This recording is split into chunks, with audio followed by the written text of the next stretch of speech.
Saudara yang kekasih, Minggu Pentakosta adalah minggu besar dalam kalender gerejawi kita. Mengapa menjadi perayaan besar? Karena ketika Yesus naik ke singgasananya, sebelumnya dia sudah memberikan janji kepada para murid-murid bahwa aku akan datang kembali kepadamu dan engkau tidak akan menjadi yatim piatu. Itu berarti Pentakosta pertama-tama ialah pemenuhan janji Tuhan Yesus akan kehadirannya, akan roh penolong yang dia akan utus kepada setiap orang yang percaya kepadanya. Hal yang sama juga berlaku bagi kita sekarang. Roh Kudus diutus bagi kita agar kita tidak menjadi yatim piatu dalam hidup ini.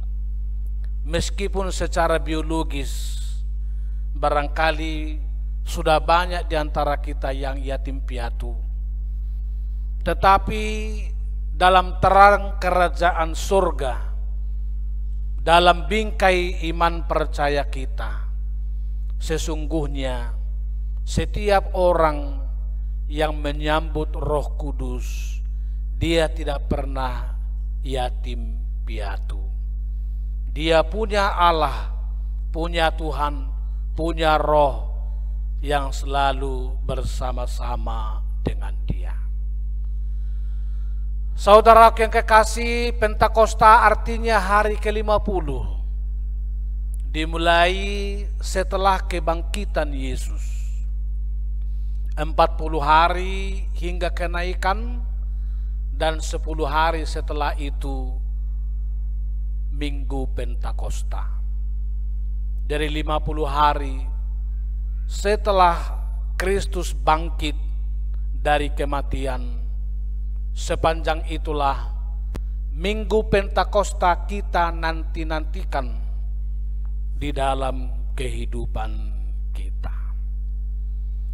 Minggu Pentakosta kalau kita simak pertama-tama dalam ayat 2, saudaraku, tiba-tiba turunlah dari langit suatu bunyi seperti tiupan angin keras yang memenuhi seluruh rumah di mana mereka duduk. Kita tidak melihat angin kemana berhembus dan dari mana dia datang, tetapi pasti kita dapat merasakan angin itu berhembus mengelus kulit kita atau tubuh kita.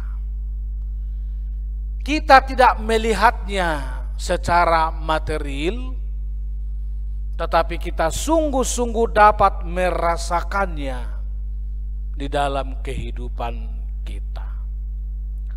Walaupun memang para ahli selalu menggambarkan Roh Kudus itu bagaikan seekor merpati, sama seperti Yohanes Pembaptis ketika sudah dibaptiskan atau ketika Yesus dibaptiskan oleh Yohanes Pembaptis, maka turunlah ke atasnya Roh Kudus yang diidentifikasi lewat seekor merpati, menunjukkan kepolosan, menunjukkan ketulusan, tapi dia hadir di mana-mana.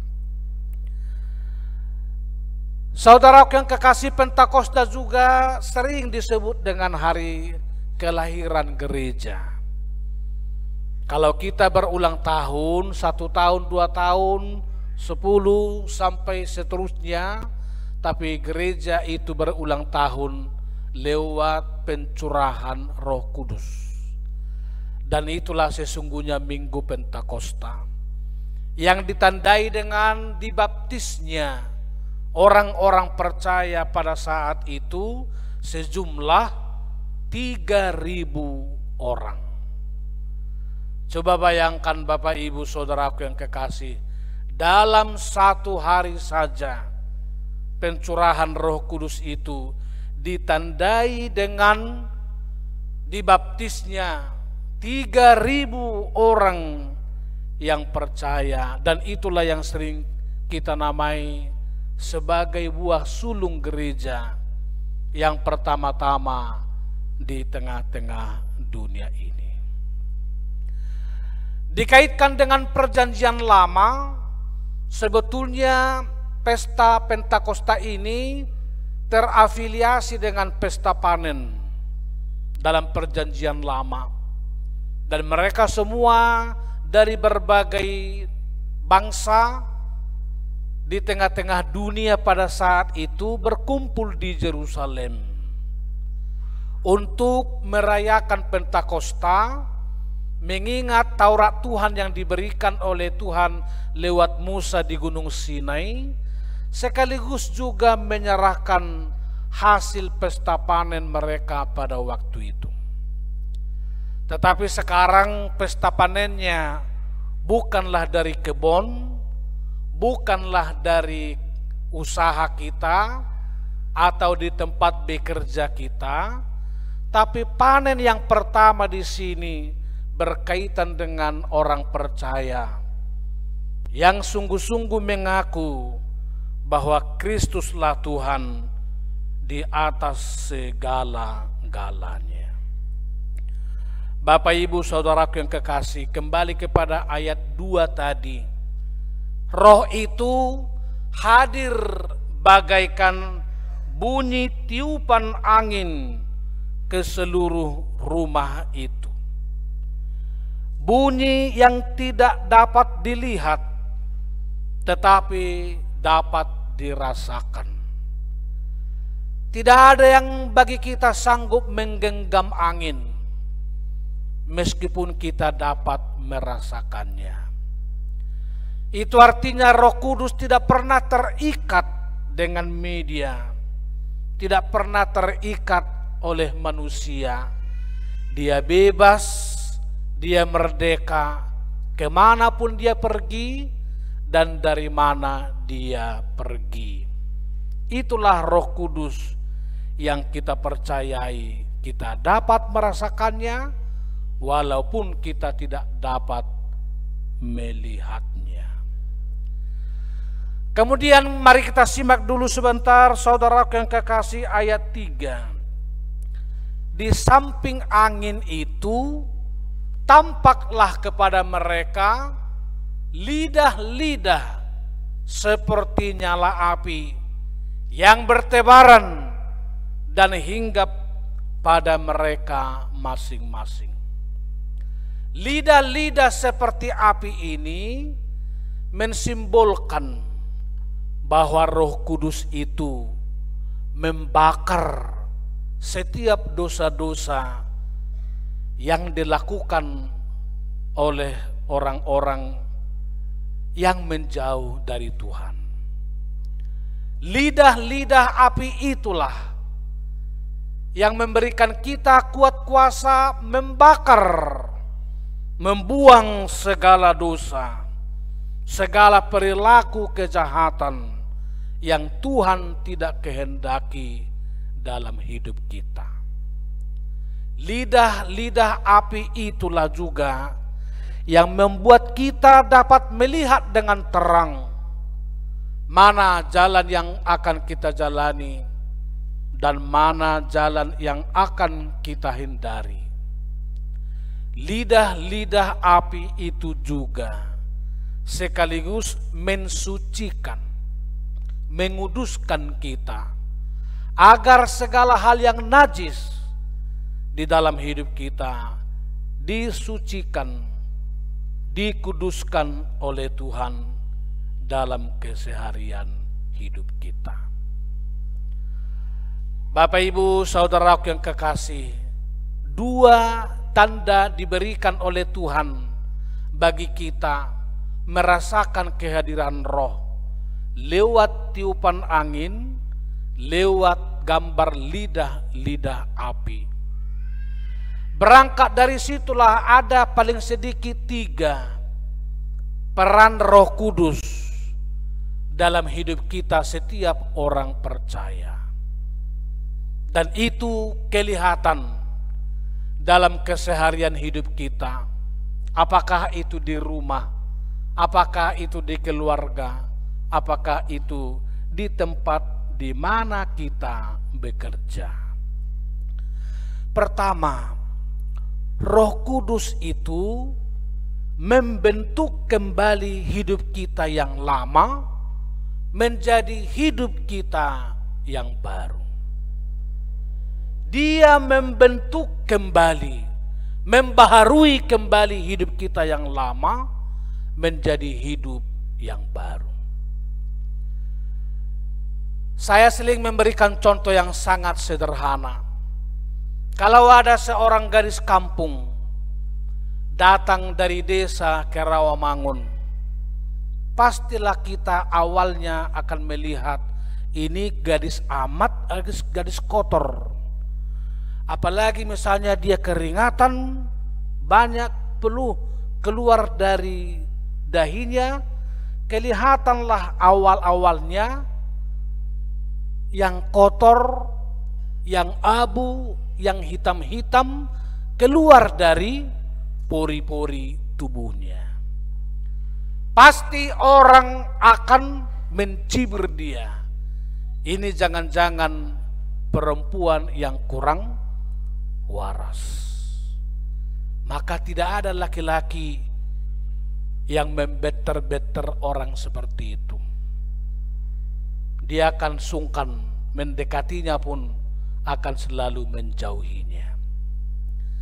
Tapi kalau ada pacarnya yang sudah lama tinggal di Rawamangun, dia tahu bahwa itu dari desa, dia akan berkata, ini gadis ori, gadis yang orisinil, yang tidak ada diantaranya wajahnya poles-polesan yang cukup banyak, tetapi dia sungguh-sungguh murni menampilkan apa adanya.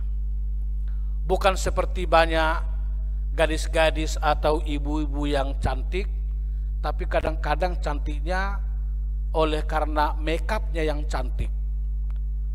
Setelah makeupnya dicuci, kelihatanlah aslinya. Tapi kalau gadis yang polos yang tadi, yang meskipun keringatan, kotor kelihatan, rambutnya juga jingkrak-jingkrak, tapi orang yang mengenal dan mengasihinya akan berkata, marilah kekasihku, engkaulah yang paling cantik di semua gadis yang ada di Rawamangun. Lalu dia pintar, dia bawalah gadisnya ke salon. Di salon wajahnya, di lotion lagi wajahnya, ya, dikeriting lagi rambutnya. Maka kelihatanlah dia yang tadi gadis seolah-olah yang kurang waras, ternyata dia bidadari dari kampung gitu ya. Maka menyesallah tadi orang yang tidak menyampaikan isi hatinya, sebab ternyata dia gadis yang amat menarik. Seperti itulah gambaran Roh Kudus membentuk kita kembali, sehingga wajah yang kelihatan lama dan kotor dan buram yang tadi, ternyata setelah dibentuk kembali, dibersihkan, dia sangat menjadi gadis yang sangat cantik dan indah. Saudaraku, pastilah kamu juga pernah membeli sepeda motor atau mungkin mobil. Kalau itu mobil ringsek atau rusak, maka mobil itu dibawa kembali ke bengkel. lalu dilas, diketok kembali, disemprot kembali, sehingga mobil itu menjadi kelihatan baru, bahkan mungkin lebih seperti yang pertama. Seperti itulah hidup kita kalau Roh Kudus membaharui, membentuk kita kembali, pasti hidup kita adalah hidup yang sangat berkenan, hidup yang sangat didambakan, dan hidup yang sangat berbahagia, asal kita mau dibentuk kembali, diketok kembali, dilas kembali, dilotion kembali oleh minyak dari Tuhan, sehingga kelihatan seperti baru, bukan lagi seperti yang lama. Itu pertama, Roh Kudus membentuk hidup kita. Saudaraku, yang kedua, mari kita coba simak dulu ayat 8 sampai 9. Atau kita mulai dari ayat 7. Mereka semua tercengang-cengang dan heran, lalu berkata, bukankah mereka semua yang berkata-kata itu orang Galilea? Bagaimana mungkin kita masing-masing mendengar mereka berkata-kata dalam bahasa kita sendiri, yaitu bahasa yang kita pakai di negeri asal kita? Saudara tahu berapa suku bangsa yang hadir pada Minggu Pentakosta dalam teks ini? Berapa bangsa waktu itu ya? Berapa negara yang hadir di Minggu Pentakosta pencurahan Roh Kudus ini? 17 suku bangsa. Yang saya menarik sampai sekarang ialah di dalamnya turut juga Libya dituliskan dan Arab. Ternyata di zaman abad pertama pun orang Libya, orang Arab dan sekitarnya sudah turut menerima pencurahan dari Roh Kudus. Ini luar biasa. Tetapi yang luar biasa ialah 17 suku bangsa dari negara yang berbeda-beda pada saat itu, tetapi oleh murid-murid yang tinggal di Yerusalem dapat berbahasa sesuai dengan bahasa mereka masing-masing. Mereka semua saling mengerti, berbeda suku, berbeda bahasa, tetapi mereka saling memahami satu sama lain. 17 suku bangsa. Ini aneh bin ajaib, kadang-kadang kita hanya satu bahasa atau dua bahasa di Rawamangun, bahasa Batak atau bahasa Indonesia, tetapi kadang kita tidak saling mengerti satu sama lain. Tetapi dalam pencurahan Roh Kudus, 17 suku bangsa saling memahami yang satu dengan yang lain. Kenapa ini bisa terjadi? Mereka menerima pencurahan Roh Kudus. Bapak Ibu, kalau engkau tidak mengerti di rumah, suami istri, itu berarti Roh Kudus sedang meninggalkan kita. Atau kalau laki-laki dengan pacarmu perempuan satu bahasa saja tidak saling mengerti, Roh yang Kudus sedang meninggalkan engkau. Dan kalau majelis gereja di Rawamangun tidak saling mengerti juga dengan warga jemaat, kita harus bertanya, jangan-jangan juga Roh Kudus sedang meninggalkan kita. Tapi sebetulnya Roh itulah, seperti tema kita minggu ini, mempersatukan yang berbeda-beda bahasa, saling mengerti satu dengan yang lain. Bapak Ibu, kebalikan dari Kisah Rasul pasal 2 ini adalah Kejadian pasal 11. yakni Menara Babel. Seorang tokoh Menara Babel yang membangunnya, yang dinamai dengan Nimrod, membangun Menara Babel itu dengan tujuan agar sama seperti Tuhan, menyamai Tuhan. Maka bagi Tuhan tak sulit untuk mengacaukan bahasa mereka, sehingga mereka tidak lagi saling mengerti satu sama lain. Kadang-kadang sesama anggota KUR, ya ibu, bapak, tidak mengerti satu sama lain. Tapi di Cakung saya ingat ada namanya di situ PIR, Ikatan PIR, Persatuan Injak Rem. Mereka saling memahami satu sama lain. Membayangkan rem itu juga ditekan, begitu kompak, begitu satu, mereka saling memahami yang satu dengan yang lain. Bapak Ibu, yang ketiga, Roh Kudus itu mengingatkan kita kembali. Kalau disebut mengingatkan, itu berarti sebelumnya kita sudah tahu. Tetapi ada kalanya kita pura-pura tidak tahu, atau sengaja tak mau tahu. Lalu Roh Kudus mengingatkan kita kembali apa yang kita sudah tahu, agar kita jangan abai terhadap yang kita sudah tahu itu, tetapi kita mengingatkan kembali, menyegarkan kembali, dan melakukannya kembali. Satu contoh yang sering diungkapkan saya sendiri lewat khotbah ini, misalnya anak kos. Kalau seorang anak kos di kamarnya, kiriman belum datang dari kampung atau dari Irian Jaya, ya, uangnya sudah habis, tapi dia pengen sekali makan fried chicken. Dari mana dia makan? Seleranya, saya harus makan fried chicken. Tapi uangnya sudah habis. Kawan-kawannya juga tidak ada tempat meminjam.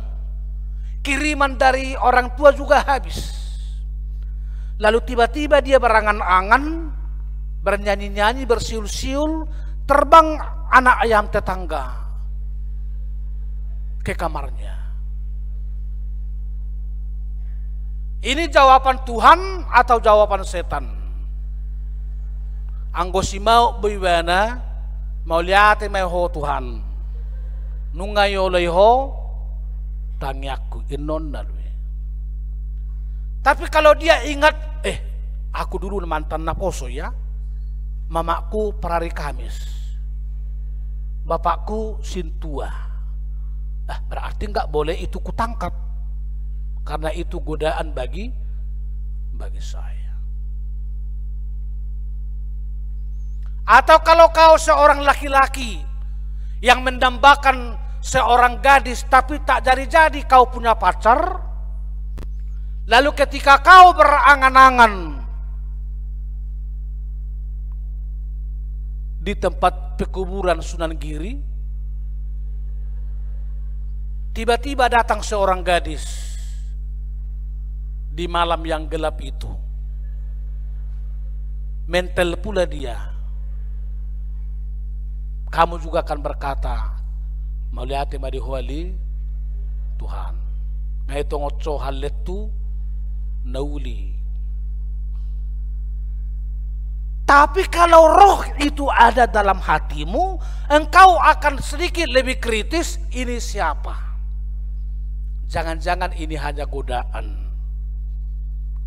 dari kawan-kawan kita, atau perempuan-perempuan nakal yang memanfaatkan masa kesendirianmu untuk tidak lagi berpikir yang lebih kritis. Mengingatkan kembali, diingatkan. Jadi ingot, apalagi kana kos misalnya, ingot be omak nga doh bapak nga di utara. Mungkin tidak banyak, tidak semua kita orang kota di sini, banyak juga dari kampung seperti saya. Kalau ada kesempatan seperti itu, jangan-jangan Roh yang Kudus juga sedang menguji engkau. Apakah itu kita teruskan atau tidak? Atau mungkin karyawan atau pekerja di kantor, engkau juga sedang kehabisan uang, padahal adikmu minta bantu untuk dibantu sekolah, beli buku dan lain-lain. Lalu ada uang di situ yang bukan milik kita, kita ambil atau tidak? Lalu Roh itu mengingatkan. Nah, bagaimana kita merasakan kehadiran Roh itu? Sesungguhnya dimulai dengan suneidesis kita. Manusia batiniah kita yang paling mendalam. Atau bahasa Batak, jolma bagasan. Itu pribadi yang tidak pernah dapat dibohongi. Sebelum kita bertindak melakukan sesuatu, sebetulnya manusia batiniah kita ini sudah lebih dahulu menyapa kita. Apakah dia menuruti atau menolak? Tapi kadang-kadang pikiran kita membebani manusia batiniah itu, sehingga tersembunyilah suara Roh di dalam hati kita. Maka tugas kita sebetulnya memberi ruang yang lebih luas kepada suara hati nurani, jolma perbagasan, suneidesis kita itu, tempat Roh Kudus menyapa kita lewat kehidupan keseharian kita, termasuk sekarang, atau di rumah, atau di tempat pekerjaan, dimanapun kita berada. Bapak Ibu saudaraku yang kekasih, ada satu lagi semacam pelengkap tugas dari pengutusan Roh Kudus yang kita terima, agar kita menjadi saksi terhadap kebesaran Tuhan di dalam hidup kita. Tetapi bersaksinya di sini bukan bersaksi dalam arti oral, formal, seperti di podium ini, atau pergi ke tempat lain, ke Pulau Rupat misalnya, meskipun itu penting, tempat-tempat ke pedalaman. Biarkanlah orang-orang yang diutus untuk itu berangkat, tapi kita juga jadi saksi di tempat kita masing-masing. Lewat apa? Lewat kinerja kita yang terbaik. Lewat pekerjaan kita yang dapat dipercaya. Sesungguhnya kita sedang menjadi saksi Kristus di sana. Bahwa Roh itu kita dengarkan dan Roh itu bekerja dalam hidup kita masing-masing. Seperti pesta sending yang sebentar lagi kita rayakan, mengingatkan kita sesuai dengan 2 Korintus 3 ayat 3 itu, bahwa kamulah surat Kristus yang dapat dibaca. Bukan ditulis dengan tinta, tetapi ditulis dalam Roh Allah yang hidup. Mari kita coba baca dulu, sudah ditampilkan Bapak Ibu, sesuai dengan 2 Korintus 3 ayat 3 ini. Kita baca bersama dulu. Karena telah ternyata bahwa kamu adalah surat Kristus yang ditulis oleh pelayan kami. Ditulis bukan dengan tinta, tetapi dengan Roh dari Allah yang hidup. Bukan pada loh-loh batu, melainkan pada loh-loh daging, yaitu di dalam hati manusia. Itulah kita yang menerima Roh Kudus, bukan ditulis dengan tinta, tetapi ditulis dalam roh. Bukan ditulis dalam loh-loh batu, tetapi dalam loh-loh daging atau hati kita, sehingga dapat dibaca setiap orang yang melihat kita. Saya yakin kalau seorang ibu atau seorang bapak di rumah pergi ke gereja dengan memakai pakaian gereja, orang akan berkata, oh ini HKBP, mereka sedang akan beribadah. Mereka dapat membaca kita lewat pakaian kita saja, apalagi lewat perangai kita, lewat kinerja kita yang terbaik. Mereka mengenal Kristus melalui kita, dan kita menjadi surat Kristus yang dapat dibaca oleh orang-orang lain. Saudaraku, 3 pesan pokok dari Minggu Pentakosta ini kepada kita hari ini. Pertama, memberi diri kita dibentuk oleh Tuhan sesuai dengan kehendaknya.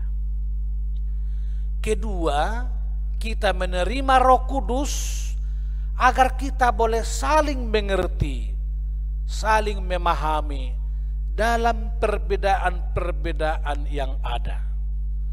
Perbedaan bukan untuk dibeda-bedakan, tetapi untuk kita jembatani dengan firman Tuhan.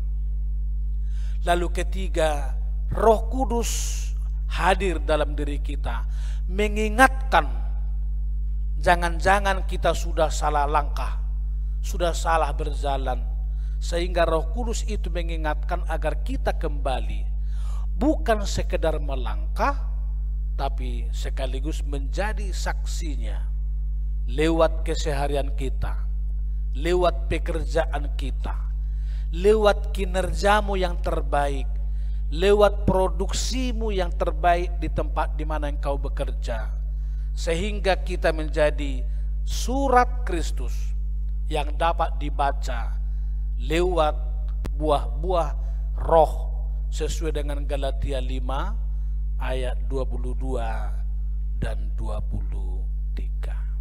Selamat Pentakosta, selamat memberi diri dibentuk oleh Tuhan, selamat untuk saling memahami satu sama lain, dan selamat mendengar peringatan Tuhan manakala kita melangkah tidak sepadan dengan kehendaknya.